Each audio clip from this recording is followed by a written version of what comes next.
მოგესალმებით მეგობრებო, დღეს ჩვენ ჩავწერთ ცოტა რამ ინფორმაციას გასაბერი ნავების შესახებ. ძალიან ბევრს და ძირეულად არ ვისაუბრებ, იმიტომ რომ ასე თუ ისე მე ვფიქრობ, რომ მაინც ძირითადი საზოგადოება აზრზე ვართ, ვისაც მსგავსი ტრანსპორტი გვჭირდება წყალზე. დამწყებებით მარტივად აგრებავენ ინფორმაციას. მოკლედ ეს არის კოლიბრის ნავი. კოლიბრის ნავი ძირითადად ესე რომ ვთქვათ, ანუ ორი ძირითადი სახეობის ნავია ჩვენთან საქართველოში. ეს არის კოლიბრის წარმოების ნავი, ფირმა კოლიბრი და უკრაინული წარმოებაა და არის ბარკი. და ისიც უკრაინული წარმოებაა. ეხლა შემოვიდა ჯგუფი კოლხს შემოაქვს თუ არ ვცდები რაღაც ჩინური ვერსიები და იმათაც იძახიან, რომ ძალიან კარგია, იმათთან შეხება არ მქონია, მაგრამ ეს ორი ნავი ნამდვილად კარგია. ერთმანეთს ჯობია თავისი დადებითი მახასიათებლებით, ასე რომ ვთქვათ. ხო, საუბრობდით თუ რით ჯობია ერთმანეთს ეს ნავები. მოკლედ კოლიბრის ნავებს ეს ბალონი აქვს დიდი, რაც ცალსახად უზრუნველყოფს მეტ უსაფრთხოებას და მეტ ტვირთამწეობას, ასე რომ ვთქვათ. სიგრძით არის 360 ეს კონკრეტული მოდელი. იგივე სიგრძის და სიგანის ბარკის ნავი რო ავიღოთ, ბარკის ნავს აქვს უფრო პატარა, ასე რომ ვთქვათ, ბალონები, რის ხარჯზეც შიდა ფართი სიგანეში არის უფრო მეტი. და დაახლოებით ესე რომ გავზარდოთ, ანუ დაახლოებით 1 მტკაველი მაინც უფრო განიერი ადგილი გაქვს და წყალში ყველა სანტიმეტრს მნიშვნელობა აქვს.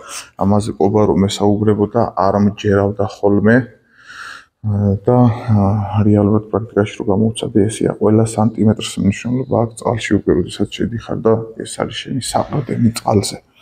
ხო, აღწერილობა ზოგადად ანოტაცია ყველა ნავს აქვს. აქ ჩვენ ვიწერია მოდელი KM360 და ეს ნიშნავს სიგრძეს. სიგანე მითითებული არ არის, მაგრამ შემდეგ რა კატეგორიაა ის გვიწერია, რამდენი ადამიანის გადაყვანის უფლება გვაქვს ის გვიწერია. მაქსიმალური წონა 600 კილომდე გვიწერია. შემდეგ არის ცხენის ზალები, ანუ KTR-ზე რა სიმძლავრის დაყენება შეგვიძლია მოტორის ის და აქ ეს წნევის მაჩვენებელი ბალონებში რა უნდა იყოს და რამდენი კილომეტრით შეგვიძლია წასვლა შესაბამისად რა. მაგრამ მე ჩემის მხრივ, ჩემის გამოცდილებით გეტყვით იმას,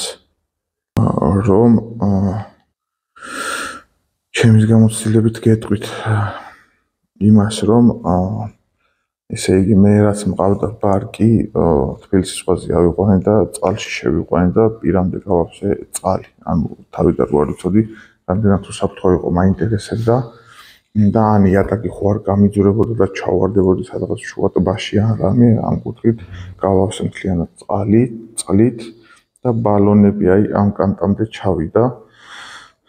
პირამდე სავსე წყლით, არც იატაკი გაძრობია, არც არაფერი და რომ მოვინდომე რომ გადამეტრიალებინა, ვეღარ დავწარი, უბრალოდ იქ მინიმუმ 9 ტონა წყალი იყო. ანუ რაც უწერი, ამას დაშვება სიმძლავრეები იქნება, თუ რამე იქნება, ეს არის ყველაზე ოპტიმალური აღებული, რაზეც 100%-იანი გარანტია გვაქვს, რომ ნავს არ მოუვა არაფერი. ეხლა ჩვენი ძირითადი სასაუბრო თემა კიდე არის რა. ანუ ერთმანეთზე უკეთეს რაღაცები აქვს ბარკსა და კოლიბს ერთმანეთთან მიმართებაში, ორივე კაი ხარისხის ნავია. მცირედი განსხვავებებით პლუს მინუსებით, მაგრამ ისეთი მინუსი არ აქვს, რის გამოც ან ერთის ყიდვა არ ღირს, ან მეორეს ყიდვა არ ღირს. უბრალოდ სპეციფიკაციიდან გამომდინარე, უნდა აირჩიო შენ რა გინდა, რა გაწყობს და რისთვის გჭირდება. ეხლა ჩვენ აქ გვაქვს ესეთი დაკერებები, აი ამ გვერდზე ამ დაზიანებული გვერდები გვაქვს და ამ გვერდებიდან გვიპარებს ჰაერს და უნდა ავაძროთ ეს ჰაერი ეს დაკერებები და ახალი დაკერებები გავაკეთოთ. აი ამ პროცესს შემოგთავაზებთ ახლა მე თქვენ როგორ ხდება ეს პროცესი და რა არის ამისთვის საჭირო. მოკლედ იმისთვის რომ შემოკლედ ვაწარმოოთ ამ დაზიანებული კერების დაწებება აღდგენა, ანუ უნდა დავშალოთ და ავაწყოთ ერთი კერა, მეორე კერა და მესამე კერა. აქ და 11 კერა გვაქვს იატაკზე, ესე მაქვს მონიშნულები. ძირითადად შიგნით არის სიღრმეში, სადაც ის ალუმინის პროფილებია, როგორც ვთქვით. აი მეგობრებო, როდესაც ვიძახი რა აფუჭებს ნავის ფსკერს, ანუ რა ხვრიტავს, აი სადაც გამომყარებელი ალუმინის პროფილი უზის, იმ მონაკვეთში ხდება დაგროვება, ანუ დიდი ადგილი აღარ აქვს, რო შემოდის ვეღარ გადის და აი ესეთი წერტილებით არის სავსე.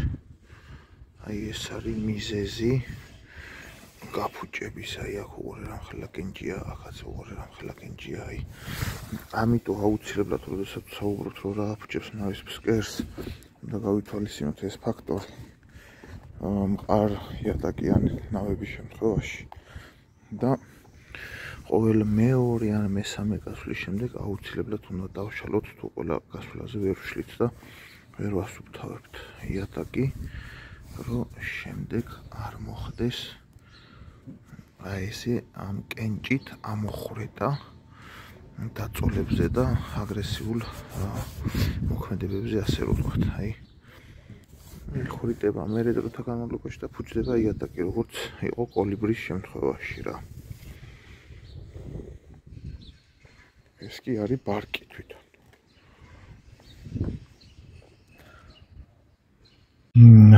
ამისთვის დაგვჭირდება რა? პირველ რიგში აუცილებლად დაგვჭირდება PVH-ს მასალა, ისევ ასე ვთქვათ, ნავის მასალა, მსგავსი მასალა მიახლოებული, რითაც მოხდება ლატკების ეგრეთ წოდებული სადებების გამზადება. მე გვჭირდება აუცილებლად წებო. ეს წებო არის გამოწერილი, არის ორ კომპონენტიანი, არის პროფესიონალური და ასე ვთქვათ, ერთ-ერთი ყველაზე საუკეთესო წებო. ეს კონკრეტული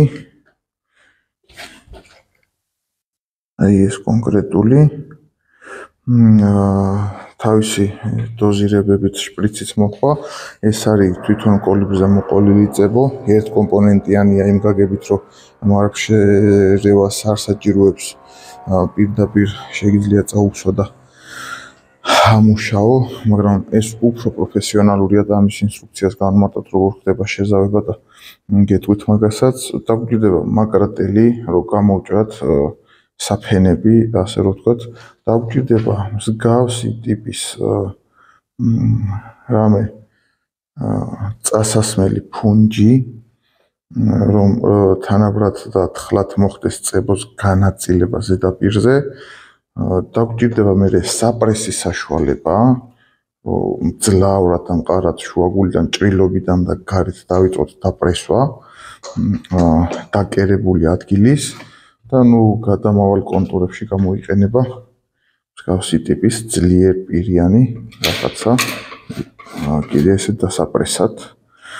ხო, გვჭირდება შკურკა, სახეხი, ზუმფარა, ქართულად რო ვთქვათ, ეს კონკრეტული არის 100-იანი, ჩემი აზრით ვფიქრობ, რომ სავსებით საკმარისია, ბევრი არ ხმარობს გადახეხვებს ამაზე და შესაბამისად ნავზეც ბევრი არ ხეხავს, უბრალოდ აცეტონით წმინდავს, მაგრამ მე მივახმარ ზუმფარასაც, ასე რომ ვთქვათ, რადგან შეჭიდება მეტი იყოს.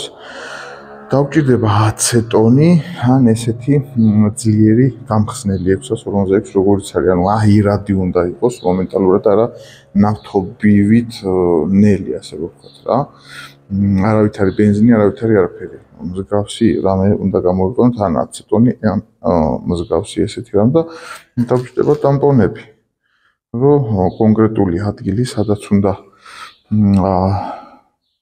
დავამუშავოთ ადგილი, ის ადგილი უნდა მოიწმინდოს როგორც ერთი მხარე, ისე მეორე მხარე, როგორც სადები უნდა მოიწმინდოს, ისე უნდა მოიწმინდოს თვითონ ნავიც, მოხეხვის შემდეგ, შკურგის მოხეხვის შემდეგ მოხდება წებოს დატანა ორივე ადგილას, როგორც ასე ვთქვათ, ამ სადებს საშუალებაზე, დასაკერებელ საშუალებაზე, ისე ნავის ზედაპირზე და უნდა გაჩერდეს 10-დან 15 წუთი.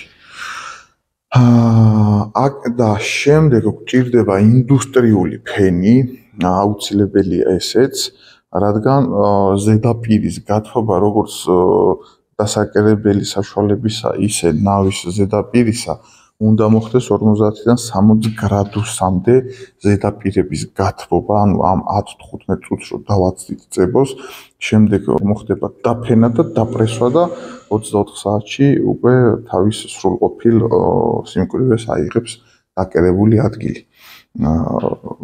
მოკლედ ეს არის ინსტრუქცია, სიტყვიერი. ეხლა კი მოდი ეს ყველაფერი გადავიტანოთ პრაქტიკაში და ვნახოთ როგორ კეთდება და რა კეთდება და რა გამოგვივა საერთო ჯამში. მოკლედ ეხლა ჩვენ ვიწყებთ ჩართული გვაქვს ინდუსტრიული ფენი და ვიწყებთ ამ კონკრეტული დაკერებული ადგილის აცილებას. ამ შემთხვევაში ტემპერატურა ვიყენია მაღალზე 170 გრადუსამდე, რადგან მოხდეს მოთბობა ამ დაკერებული ადგილის და იოლად აცლა. ანუ ამ წებოს აქვს რეზისტენტური უნარიანობა, ასე ვთქვათ, ანუ გამძლეობა კონკრეტულ მაღალ ტემპერატურაზე, რაზეც არ იშლება, არ იხსნება და არ ჩაიძირებისადმე და შესაბამისად აქვს მინიმალური მინუსი, რომელზეც არ ჩაიძირები, არ დაიხსნება, არ დაიხსება. თუმცა თუ მოინდომებთ მაღალ ტემპერატურაზე, შეიძლება ყველანაირში გახსნა. ესეთი თვისებაა. მაგრამ ჩვენ რა პირობებში ამას ვიყენებ, საქართველოში კი არა, რუსეთშიც კი და უკრაინაშიც კი, არსად მსგავსი პრობლემა არ ხდება. რა პირობებში შეიძლება ეს გამოიყენო, ყველა პირობებისადმი მდგრადია და გახსნილია, მაგ მხრივ არ უნდა შეგვეშინდეს არანაირად. აი, ეს წამოიღო, წამოიღეთ.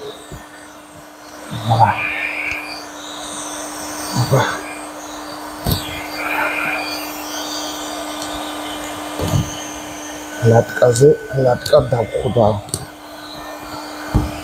ბატონო, ესეთ ფენა ავაცალეთ.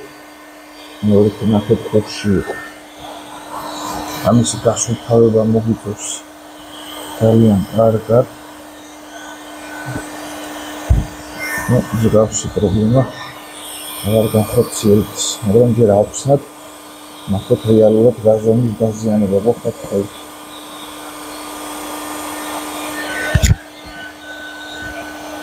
აი, აქაც შრეაკ, აი აქედან იპარებოდა წყალი და აქედან კვალზეც ეთყობა, საიდან იპარებოდა ჰაერი და შესაბამისად აი აქ გამოსული კი აქედან იპარებოდა.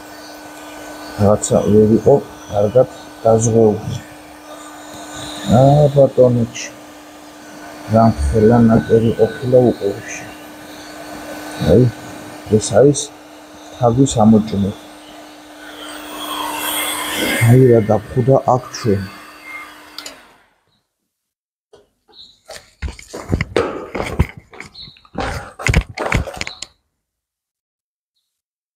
აი რა დაფხუდა აქ ჩვენ. რამხელა დაზიანება აქვს და ასე თუ ისე ეს დაჭერილი იყო და მოკლედ ნავს ერთი წლის განმავლობაში გამოყენების პრობლემა არ ჰქონდა, აპარებდა, მაგრამ შეხვიდოდი, ინაგირებდი, გამოხვიდოდი უსაფრთხოდ და ნახოთ ახლა ჩვენ რა გამოგვივა ჩვენი ნამუშევრით. აი რამხელა ჭრილობა უნდა დავაკავოთ.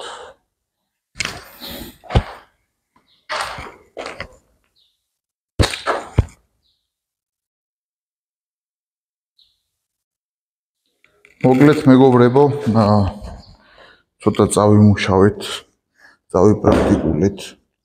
ერთი ახალი ნაკერი დავადეთ, ავხსენით. მეორე ნაკერი დავადეთ ძირზე და ეხლა მოვუყვები და ძირებს გავაკეთებ. იმიტომ რომ ამას ბევრი მუშაობა უნდა, ასე რომ ვთქვა და ძალიან აკურატული და ვერ შეუძლია აქ თანმიმდევრობა გადამეღო თქვენთან ერთად რა. ძალიან კარგი გამოვიდა, ვნახოთ ეხლა როგორი მუშაობს, შესაბამისად ეს რო გავაყოთ 24 საათი ან უფრო მეტი, მე გავუბერავთ და ვნახავთ. იმასაც ავხსნით და გავაკეთებთ თავიდან. ხო და არა მინდა რომ გითხრათ. ანუ რაღაცეები ზაღარ გელაპარაკეთ ისი არ იყო.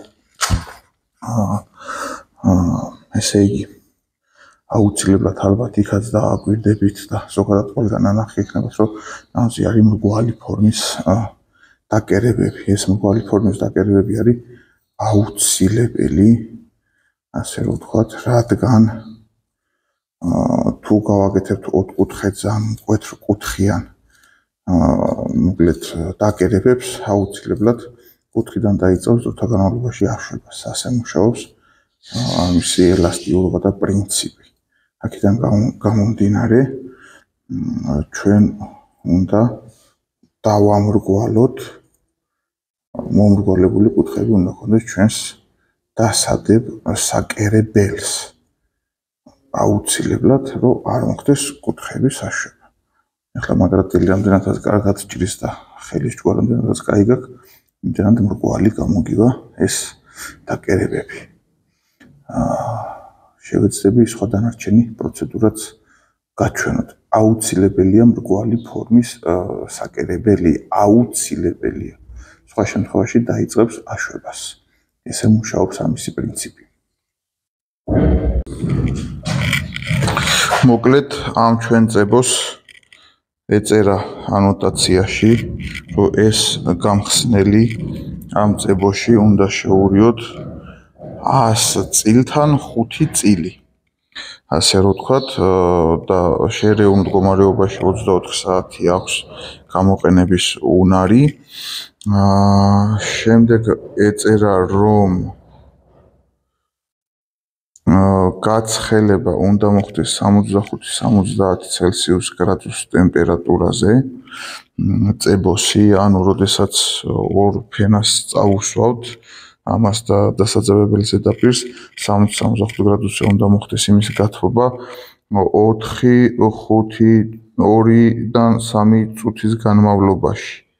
10-15 წუთი უნდა მოხდეს წებოს წასმიდან დაყოვნება და შემდეგ როდესაც დავიტანთ, ანუ როდესაც სადებს ვადებთ, სადღაც 12-დან 24 წამი უნდა დავაჭროთ, მჭიდროდ დაწოლილი უნდა გავაჩეროთ, ესე მჭიდროდ უნდა დავაწვეთ. სადღაც 2-დან 5 კილომდე წონის მასით ფიქსაციისთვის და შემდეგ როცა ავიღებთ ხელს, უნდა გადავპრესოთ 2-დან 5 კილოს ან კონტურის შესაბამისი სიმძლავრით, რომ პროფილი გავამეორებინოთ წებოს ზედაპირთან მიმართებაში. ეს არის ამისი ინსტრუქცია ამ წებოსი. და მოკლედ წასმის პროცესსაც გაჩვენებთ შესაბამისად ამ პატარა იმეებზე, რა ქვია, ლაქებზე და საკერებლებზე და დამუშავების პროცესაც. ძალიან კარგად მიიღო ჩვენი, ასე რომ ვთქვათ, დასაკერებელი წეღან აქ, აი 3 ცალი გამზადებული მაქვს, 2 აქეთ უნდა დაკერდეს. ეხლა ჩვენ ამას გადავშკურკავთ, აქ მტვერი გვაქვს, მაგრამ ვერ ვიცავთ, ასე რომ ვთქვათ, არ არის ისეთი სივრცე, რომ მტვერის გარეშე ვიყოთ, ძველი მოსულია, თორე წებოს ამ მტვერი აღარ შეიძლება. მოკლედ გავხეხავთ ამ სამუშაოზე ზედაპირს.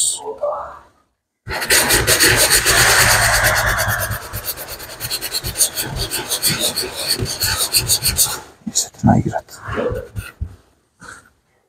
იგივეს უზავთ ამასაც.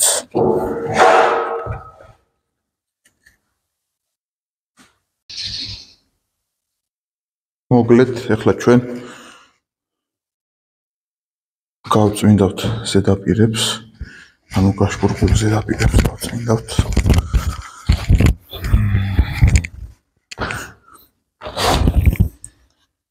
გავწმინდავთ ამ ზედაპირს აცეტონით და ნახავთ რა სიბინძურეს ავიღებთ. განვითვალით. აი, ეს არის სიბინძური. ამათ შეიძლება შეკავშირება შეაფერხოს. ამასაც გავწმინდავთ შესაბამისად. დასადებ ზედაპირს მეორე სხეულისა. ბატონოჩა. ახლა ესენი გაშრეს. ახლა იმათაც გავწმინდავ. და ორივეს ერთად დავსავ, აი, ერთი დავაძებეთ, აქეთ მეორეც დავაძებეთ, იდეალურად დაჯდა, ესე ნელ-ნელა მივდივართ წინ. ვიღებთ ჩვენს წებოს, ბუნჯით და უსვავთ ამ ზედაპირს. თხლად. კარგად, გარშემო, ყველგან, ისე რომ რამე ემად არ გამოგურჩეს. ისეთნაირად წავუსვავთ. ახლა მარტო ვიღებ და ძალიან ძნელია. მარტო გადაღება.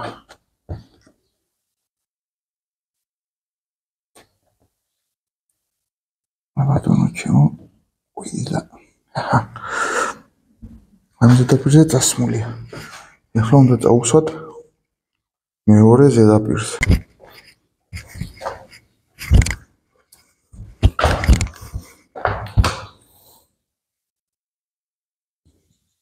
ახლა წავუსვათ აქ მეორე ზედაპირზე.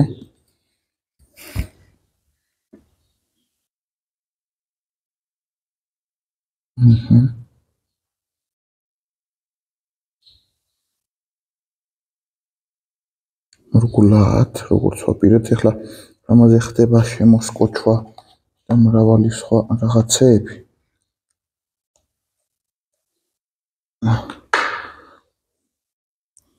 მაგრამ ჩვენ ახლა ყველა სტანდარტს ვერ ვიცავთ, იმიტომ რომ არ ვართ პროფესიონალები, მარტივად რო ვთქვათ, მაგრამ განახებთ, რაც მნიშვნელოვანი და პროფესიონალიზმის გარეშეც რაც მუშაობს. ახლა ეს საკმარისია. მაგრამ გული არ მithმეს ქართველებს, ხო იცი ყველაფერი ბევრი და ბარაქიანად გვიყვარს, თორე სავსებით საკმარისია, აქ რაც წაისვა. ახლა ამას 15 წუთი, 10-15 წუთი დავაყოვნებთ. 10-15 წუთი დავაყოვნებთ, 70 გრადუსზე გავაცხელებთ, როგორც ინსტრუქციაში გვაქვს. მერე 12 წამი რო დავადებთ, დავაფიქსირებთ, ესე რომ დავადებთ ეგრე 12 წამი ესე ძლავრად დავაფიქსირებთ 2-დან 5 კილოს ფარგლებში. ხო და მერე აი იმ გორგოლაჭადში გადავაკატოკებთ და ეგ იქნება. გამზადდება ზედაპირი. ახლა ჩვენ მინიშნავთ დროს 10 წუთს. მინიშნავთ დროს და ველოდებით შემდგომ ეტაპს. გავხეხავთ ახლა მომდევნო წერტილს.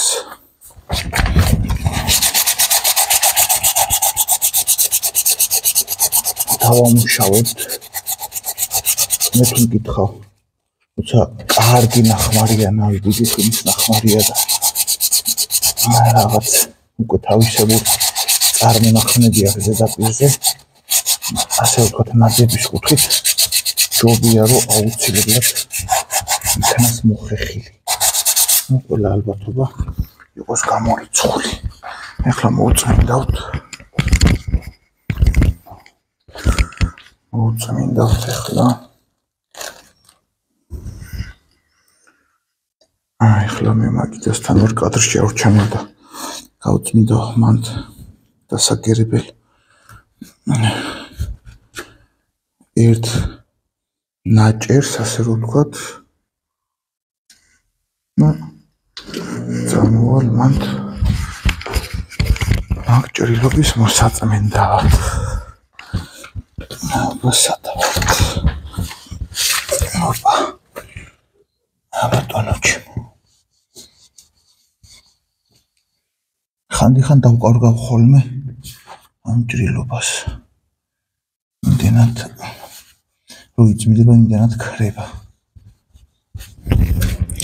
ბატონო ჩემო, ნახეთ რასე ბინძურე მოიწმინდა. ეს არის მე შეკავშირებას ხელს რო უშლის. ეხლა ჩვენ წავუსვათ ამ ზედაპირებზე წებუებს და დავიმახსოვრებთ დროს. ყველა წებოს აქვს თავისებური ხასიათი. ეხლა მე ვუსვავ მეორენაირ წებოს, თან წებუებს ვტესტავ, ასე რომ ვთქვათ, ჩემთვის პირველი ესეთი ღრმა შეხებაა ამ დასაძებს საშუალებებთან და მაინტერესებს რომელი წებო როგორ მუშაობს. ეხლა მე ვხმარობ ბარკის წებოს, ბარკის ნავზე მოყოლილ წებოს, რომელსაც დრო უწერია უფრო ნაკლები შეყოვნების და დაფერვის დროს ანუ როგორც ველი მასა ისე ესმება და მე ის დრო რაც უნდა აცადო ისეთნაირად თეთრდება ის წებო რომ ასე გგონია რომ რაღაცა უჩვეულო ხდება. ისეთნაირად თეთრდება. გგონია რომ უჩვეულო რამ ხდება და ამ არ შეგაშინოთ. ამიტომ ყველა წებოს ინსტრუქცია ცალკე უნდა წავიკითხოთ და ცალკე აღებული უნდა ვიცოდეთ რომელი რას წარმოადგენს და როგორ უნდა ვემუშაოთ და იმის მიხედვით ვიმოქმედოთ. და ალბათობებით აცილებული ხდება თავიდან. აი ეს არის ბარკის წებო. ეს თუ გვევადაგასული უნდა კონდეს, მაგრამ ჯერ ისევ მუშაობს. ხონდა კოლიბრის წებო, კონკრეტულად კოლიბრის წებოს გვევადაგასული ხონდა და დიდი მასა იყო, ერთობლივი მასა გამხდარი. ხო და ვერ ვიხმარით.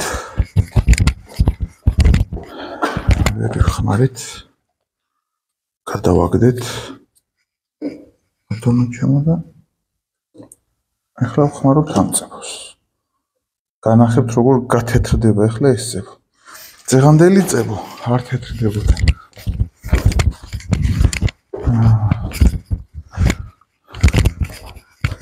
აი ეს წებო არ თეთრდებოდა, რომ წაუსვავდი, შრებოდა და მე სისველის ფერს იტოვებდა, ასე რომ ვთქვათ. ხო და სისველის ფერს იტოვებდა. ამას რო წაუსვამთ, სისველის ფერზე ესმება. ეს არის ბარკზე მოყოლილი წება. სისველის ფერი აქვს და მე თეთრდება ის წასმული ადგილი, გეგონება არ იქა გაშრა, გახმავა და როგორც კი ფენს მიუშვებ, ეგრევე ისევ აი წყლიანდებასავით, ასე რომ ვთქვათ, მთლიანად კარგავს იმ სიბლანტეს, სიმშრალის ფერი რაც არის და გადადის სისველის ფერზე და აქ იდეალური შეკავშირება.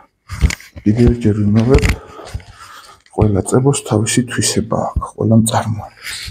თავარია ჩვენი საქმე გააკეთოს.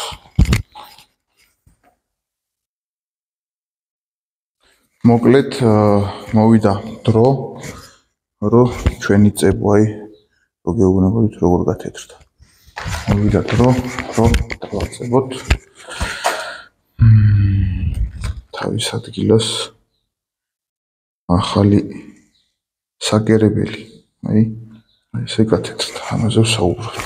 არ ვიცი ეს რა მომენტია, რა დამოკიდებულებაა წებოსი, მაგრამ ეხლა ჩვენ თან ვნახავთ ეს როგორ ფერს მიიღებს ფენზე.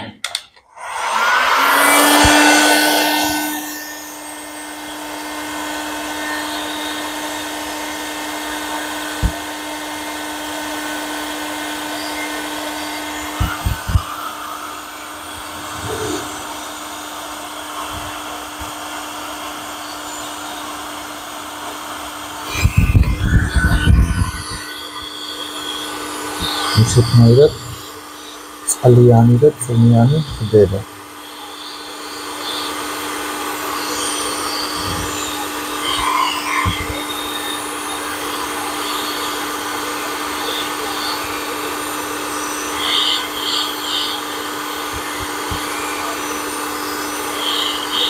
ზოგადად მე ვფიქრობ, ეს ერთგვარი ინდიკატორია წეროს წასვლის სისქისა თუ რამ სისქეზე წერო წასვლა.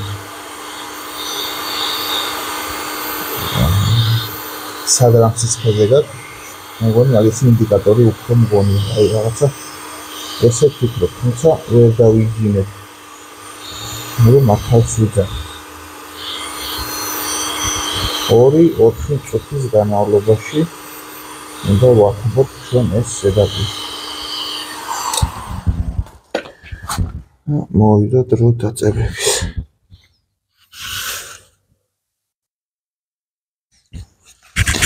ავფიქსიროთ 10 წამი, 12 წამი, 1, 2, 3, 6, 7, 8, 9, 10, 11, 12. გავშალოთ თანაბრად. გაშლა ხდება გახრეტილი წერტილიდან, იმ გახრეტილი წერტილს ხდება დაფიქსირება და გახრეტილი წერტილიდან გარე მხარეებზე. რომ თუ რამე ჰაერი იქნება, თუ რამე იქნება, განიგებოს გარეთ, არ დარჩეს შიგნით, რომ შიგნიდან მოწოლულმა ჰაერმა თუ წყალმა მერე იმ ისევ ჰაერის საშუალებით არ ყავს გავრცელების საშუალება და არ მოხდეს ეგრეთ წოდებული გარშემოვა.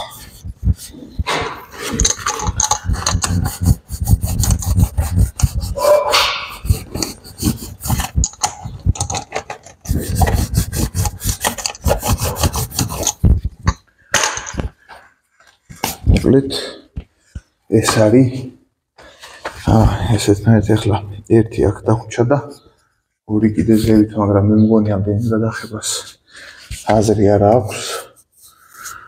აქედან გამომდინარე დაგემშვიდობებით მეგობრებო, გაუკეთებელი შეუძლებელი არაფერი არ არის, იმიტომ ცხოვრობთ, იმიტომ ცოცხლობთ, რომ ერთმანეთს დავეხმაროთ ინფორმაციის მიწვით, ფიზიკურად, სულიერად, ზნეობრივად, მორალურად, მატერიალურად, რისი მეტობაც გვაქვს და რითაც შეგვიძლია რომ ჩვენს ახლო მყოფებს შევეშველოთ სიგეთეს, კარგ დღეს, ყოველივე ჯანსაღს გისურვებთ, კარგად იყავით.